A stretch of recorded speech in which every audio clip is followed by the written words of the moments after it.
Video को हम बनाने वाले हैं वो काफ़ी बहुत इंपॉर्टेंट वीडियो होता है कि दो तरह की चीज़ें हैं क्रिकेट में भाई। एक फैंटेसी गेम है, एक ट्रेडिंग है। तो हम डिस्कस करेंगे कि कौन जो है वो प्रॉफिटेबल रहता है, किस में खेलने में फ़ायदा है, फैंटेसी में या क्रिकेट ट्रेडिंग में। ये वीडियो पूरा देख लिया तो आपकी आंखें खुल जाएंगी, आपको समझ में आ जाएगा कि आपको किस में इन्वेस्ट करना चाहिए और कहाँ पे आपको फ़ायदा है। अपनी नॉलेज का सही यूज़ करके आप कहाँ पे प्रॉफिट बना सकते हैं। पहले बात कर लेते हैं कि मिनिमम अमाउंट कितना इन्वेस्ट होता है दोनों के अंदर। फैंटेसी की बात करें तो मिनिमम अमाउंट जो होता है इन्वेस्ट 5 रुपये होता है और 49 होता है मेगा कॉन्टेस्ट के लिए। मेगा कॉन्टेस्ट यहाँ पे 1 करोड़ 2 करोड़ जीत सकता है इंसान, उसके लिए आपको 49 रुपीज़ चाहिए और मिनिमम 5 रुपये चाहिए कोई भी फैंटेसी गेम प्ले करने के लिए। यहाँ तक कि फ्री कॉन्टेस्ट भी होते हैं लेकिन उससे कुछ मिलता नहीं है, वो खाली प्रैक्टिस के लिए होता है। जबकि बात करें क्रिकेट ट्रेडिंग की तो यहाँ पे जो मिनिमम अमाउंट चाहिए यहाँ पे वो 100 रुपये चाहिए और यहाँ पे भी 5 रुपये पे भी आप कर सकते हो। यहाँ पे भी मिनिमम 5 रुपये यूज़ कर सकते हैं लेकिन उसके लिए जो रेट होता है या ऑड्स होता है वो अलग होने चाहिए। मतलब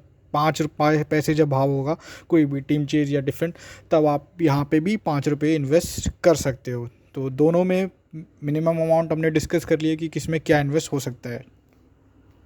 बात करते हैं कि भैया सबसे ज़्यादा पैसा कौन सी चीज़ में जीत सकते हो, आप फैंटेसी में जीत सकते हो या क्रिकेट ट्रेडिंग में। तो बात करें वैसे तो अगर नंबर की बात करें तो मैक्सिमम अमाउंट आप जो है फैंटेसी में जीत सकते हो। आप मेगा कॉन्टेस्ट विन कर लिया तो आप 1 करोड़ या किसी में 2 करोड़ जो भी अमाउंट होता है, मिनिमम 1 करोड़ तो होता ही है हर मेगा कॉन्टेस्ट में, तो वो आप विन कर सकते हो।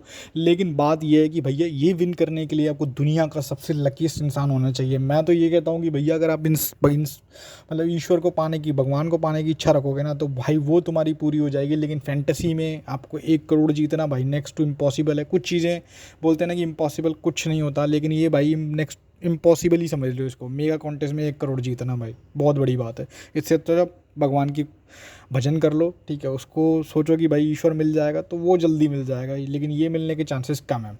तो वहीं बात करें क्रिकेट ट्रेडिंग की तो ट्रेडिंग में जो मैक्सिमम अमाउंट है पर्सन कैन जीत सकता है मिनिमम अमाउंट 100 रुपये इन्वेस्ट करके वो 10,000 रुपये। हालांकि ये भी काफ़ी डिफ़िकल्ट चीज़ है लेकिन ये हर महीने किसी न किसी लीग में आपको देखने को मिलता है कि 2-3 पैसे का घोड़ा उड़ता ही है हर लीग में कहीं ना कहीं। मैं मतलब मंथ के स्टार्टिंग में या मंथ के एंड में या एक आध लीग में आपको डिफेंड या चेस का जैकपॉट आपको 110% देखने को मिल जाएगा। तो वहाँ पे आप 100 रुपये इन्वेस्ट करके 10,000 रुपये बना सकते हो।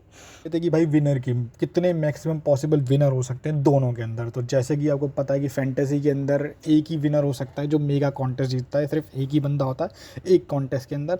हालांकि वो बाकी के यूज़र जो होते हैं उनको भी पैसा देते हैं। तो टोटल अगर हम बात करें तो 25 से 30 यूज़र होते हैं, 2,000-4,000 यूज़र जो कॉन्टेस्ट ज्वाइन करते हैं जिनको प्रॉफिट मिलता है या प्रॉफिट शेयर किया जाता है, ठीक है। और बात करें जबकि क्रिकेट ट्रेडिंग में तो यहाँ पे जितने भी मेंबर हैं, अगर ए और बी टीम है, अगर ए टीम किसी मेंबर ने जिता रखी है, इनफैक्ट सारे मेंबर ने जिता रखी है और टीम ए जीती तो सबको पैसा मिलेगा। ऐसा नहीं है कि उसमें कुछ लोगों को मिलेगा कुछ को नहीं मिलेगा, ठीक है। बात करें फैंटेसी में क्या होता है, प्लेयर्स एक दूसरे से फ़ाइट करते हैं क्योंकि एक जो टीम हम बनाते हैं, हमारी टीम दूसरी टीम के साथ फ़ाइट करती है, ठीक है। हमारा कैप्टन वाइस कैप्टन एक दूसरे के साथ फ़ाइट करते हैं। प्लस यहाँ पे यूज़र को कंपनी के साथ भी फ़ाइट करना होता है। वो कैसे भैया, क्योंकि इसमें सारे यूज़र्स नहीं होते, उसमें बॉट भी होते हैं। बॉट क्या होता है कि जो प्लेसेस रह जाती हैं कॉन्टेस्ट में वो कंपनी बॉट से फिल करती हैं, अपनी खुद की टीम बनाता है। आपने देखा भी होगा कि अभी क्या मैच स्टार्ट हुआ या मैच के किसी टाइम पे आपकी टीम रैंक कर रही है टॉप 10 में या टॉप 5 में, फिर सडनली आप देखते हो मतलब टॉप 5 में सेम प्लेयर आ रहा है, फिर सडनली आप देखते हो कि अगले 5 ओवर में या मैच के लास्ट आते आते अचानक से कोई ऐसी टीम ऊपर आ जाती है जिसका पहले टॉप 10 में भी नहीं था वो। तो वो बेसिकली जनरली 80%, क्या मैं कहूँ 90% जो होते हैं वो बॉट होते हैं जो कि कंपनी के बनाए होते हैं, ठीक है भाई। AI का यूज़ करके और सॉफ्टवेयर का यूज़ करके वो लोग इस तरीके से बॉट बनाते हैं। तो इसीलिए मेगा कॉन्टेस्ट विन करना और भी ज़्यादा इम्पॉसिबल हो जाता है क्योंकि यहाँ पे लोगों की टीम मोस्टली सबको पता है कि भाई टीम बना रहे हैं तो विराट कोहली ने लास्ट गेम में मारा है या किसी भी टीम का मैच हो रहा है उसमें उस टीम को अच्छा परफॉर्म कर रहे हैं, ठीक है। जैसे ऑस्ट्रेलिया जिम्बाब्वे का मैच है तो भाई ज़्यादातर लोग ऑस्ट्रेलिया के प्लेयरों को ही चूज़ करेंगे, उसी के प्लेयरों को कैप्टन वाइस कैप्टन बनाएंगे।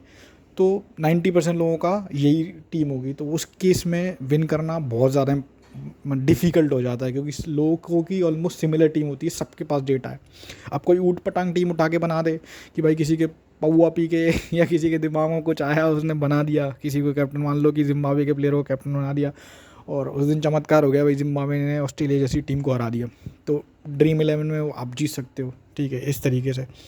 बाकी का बात करें मैच ट्रेडिंग में, तो यहाँ पे जो प्लेयर्स होता है उनका फ़ाइट आपस में नहीं होता, उनकी फ़ाइट होती है बुकी से। हाँ, क्रिकेट ट्रेडिंग में ये नहीं होता है कि भाई किसी ने टीम ए ली है, किसी ने टीम बी ली है, ठीक है, दोनों लेते हैं अलग अलग, लेकिन जो जीतेगा उसको पैसा मिलेगा, ठीक है। यहाँ पे भी होता है फ़ाइट, क्योंकि ए और बी दोनों कर रहे हैं, तो जब ए हारता है तो बी को मिलता है, बी हारता है तो ए को मिलता है, लेकिन वो तब होता है जब दोनों टीमें बराबर की हों, तब लोग पैसे लगाते हैं। अब बात करें इंडिया इंडिया और मान लीजिए आपकी केन्या का मैच हो रहा है या इंडिया कोई भी आयरलैंड जैसा मैच हो रहा है, तो 95% लोग तो इंडिया पे पैसा लगाएंगे ना, ठीक है, और 5% लोग सिर्फ आयरलैंड पे पैसा लगाएंगे। तो उस केस में लोगों की फ़ाइट क्या है, डायरेक्ट बुकी से है, आपस में नहीं है। तो ये बहुत इंपॉर्टेंट फैक्टर है कि यहाँ पे जो फाइट होती है मेजॉरिटी ऑफ द गेम्स में प्लेयर्स की एक दूसरे से ना हो के बुकी हमारा जो होता है वो दुश्मन होता है। कि भाई फैंटेसी में बिग अमाउंट विन करने के लिए, मेगा वो विन कॉन्टेस्ट विन करने के लिए आपको 90% लक की ज़रूरत होती है, ओनली 10% स्किल होती है।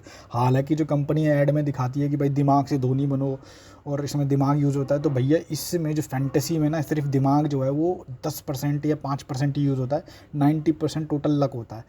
इस सिनारियो को भाई आप समझ सकते हो ऐसे कि मान लो आपने टीम बनाई, ठीक है, अब जैसे कि हमने बताया कि भाई कोई टीम इंडिया और ऑस्ट्रेलिया का मैच हो रहा है, आप इंडिया जो और इंडिया के अंदर होता है, तो मोस्ट ऑफ द केस में आपको इंडिया अच्छा देख करने को मिलेगी और इंडिया अच्छा परफॉर्म कर रही है।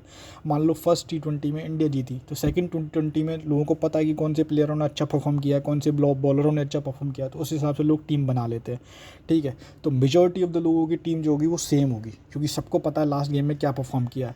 हालाँकि अब इसमें क्या लक वाली बात ये आ गई कि भाई दूसरे गेम में मान लो किसी ने सोचा कि भाई ऐसे ही प्रेडिक्ट कर लिया, क्योंकि देखिए ये कोई प्रेडिक्ट नहीं कर सकता कि कोई लास्ट गेम में किस, मान लो इंडिया है, इंडिया ने 200 रन मारे, तो ये कोई प्रेडिक्ट नहीं कर सकता कि अगले गेम में पता चला इंडिया 80 रन पे ऑल आउट हो गई, ठीक है, या 90 रन पे ऑल आउट हो गई। तो इस केस में क्या किया भाई, किसी बंदे ने ऐसे ही रेंडमली क्या किया, किसी बॉलर को कैप्टन बना दिया, मतलब ऑस्ट्रेलिया के 2 बॉलर उनको कैप्टन और वाइस कैप्टन बना दिया, और ये हुआ कि टीम जो है वो ऑल आउट हो गई इंडिया 80-90 रन पर, तो वो उस गेम में जीत जाएगा, ठीक है। तो ये कि लक का फैक्टर हो गया, इसमें स्किल तो कुछ है ही नहीं, क्योंकि किसी को नहीं पता कि भैया अगले गेम में इंडिया इतने रन मारने वाली है नहीं मारने वाली। सबको पता है कि भाई लास्ट गेम में 200 मारे हैं, तो इस गेम में 150 तो मारेंगे या 200 कम से कम मारेंगे। तो ये हो गया लक का फैक्टर। दूसरा हो गया कि भाई आपने कोई कैप्टन वाइस कैप्टन चुना है, पता चला उसके चोट लग गई, वो रिटायर्ड हो गया, या उसको कोई इंजरी हो गई तो नहीं खेल पाया, तो आपकी टीम तो गई काम से, क्योंकि आपका जब कैप्टन ही परफॉर्म नहीं करेगा तो बाकी के आपके 10 प्लेयर भी परफॉर्म कर रहे हैं तो भी आप क्वालिफाई नहीं करने वाले टॉप 20 में या टॉप 25 में। तो यहाँ पे इसीलिए स्किल का फैक्टर जो होता है वो उतना इम्पोर्टेंस नहीं होता, लक का फैक्टर होता है। यहाँ पर टीम चुनने के बाद पूजा भी करनी पड़ती है, जितनी टीम मतलब आपने टीम चुनी है उसके बाद प्रार्थना करो भगवान से, पूजा करो, अगरबत्ती चलाओ या बोलो भगवान को कि भाई मैं 1 करोड़ जीत गया तो मैं इसमें से 50 लाख रुपए आपको दान कर दूँ, ये कर दूँगा, तो भाई आप जीत सकते हो। यहाँ पे बात करें क्रिकेट ट्रेडिंग की, तो यहाँ पे 85% जो स्किल्स काम करती है। आपको पता है कि टीम की नॉलेज होनी चाहिए, नॉलेज टीम कितनी स्ट्रेंथ है, प्लेयर्स की नॉलेज, पिच की रीडिंग, ऑड्स की रीडिंग। केवल 50% जो होता है वो लक का फैक्टर होता है, ठीक है। और सपोज जैसे कि आपने डिफेंड करा रहे हो, तो जो टीम चीज़ कर रही है उसको 1 बॉल पे 4 रन चाहिए, ठीक है, और गलती से क्या हुआ वो एज लग के चला गया, मतलब या फील्डर से क्या है वो बॉल छूट गई हाथ से और वो चौका चला गया, या फिर उसने कैच ले लिया, वो बाउंड्री पे लिया और उसका हाथ जो है वो बाउंड्री से छूट गया, तो ये हो गया लक के फैक्टर। यहाँ पे जो लक का फैक्टर होता है वो 15% होता है, जबकि रियली जो स्किल का यूज़ होता है वो 85% भाई आपका क्रिकेट ट्रेडिंग में ही होता है। तभी आपने देखो, जैसे मान लो सपोज करो छोटा एग्जाम्पल ही ले लेते कि भाई इंडिया और अफगानिस्तान का मैच हो रहा है, ठीक है, तो आपको पता है इंडिया जो होगी वो फेवरेट होगी टू विन द गेम, लेकिन आपके पास नॉलेज है क्रिकेट की, आपके पास ऑड्स की है, टीम की नॉलेज है, प्लेयर्स की नॉलेज है, आपने देखा कि अफगानिस्तान ने फर्स्ट बैटिंग करते हुए एक स्कोर बना दिया, उसके बावजूद भी आपको इंडिया फेवरेट मिल रही है। वहाँ पे आपने पिच की रीडिंग कर ली, कैलकुलेट कर लिया कि भाई ये इन्होंने इतना स्कोर बनाया है, यहाँ से ये ऑड्स आ सकता है, तो उस केस में इंडिया को आप खा सकते हो। वहाँ से अफगानिस्तान फेवरेट आती है या अफगानिस्तान विन करती है तो प्रॉफिट कमा सकते हो। तो ये होता है प्योर स्किल का गेम, इसमें लक का फैक्टर होता है सिर्फ 10 से 15%।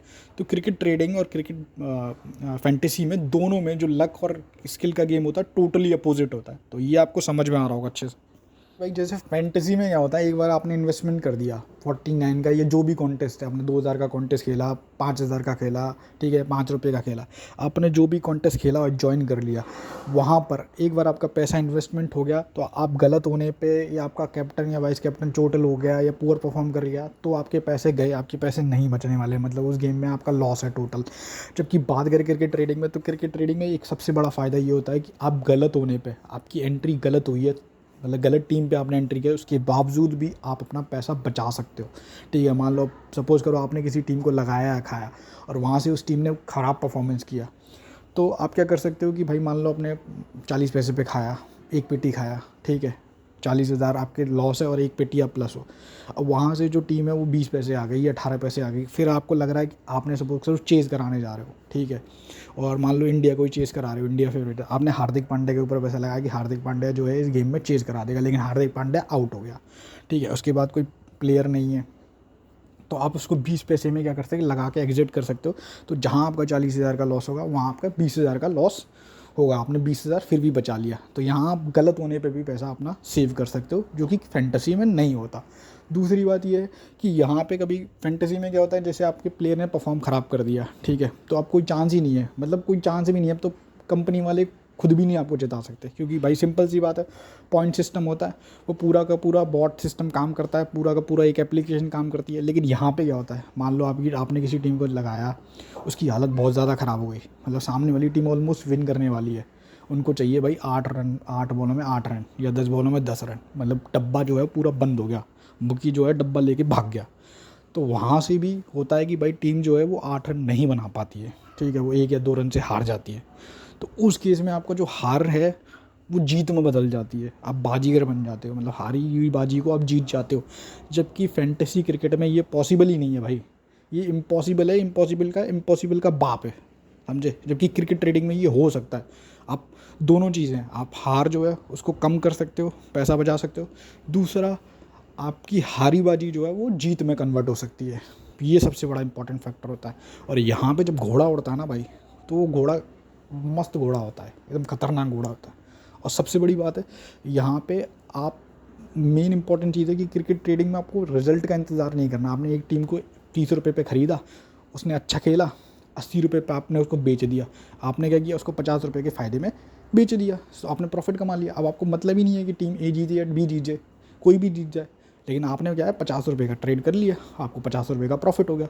जबकि कि फैंटेसी में आप ये नहीं कर सकते हो। फैंटेसी में जब तक मैच का रिजल्ट नहीं आएगा, तब तक आपको आपकी हार या जीत नहीं होगी।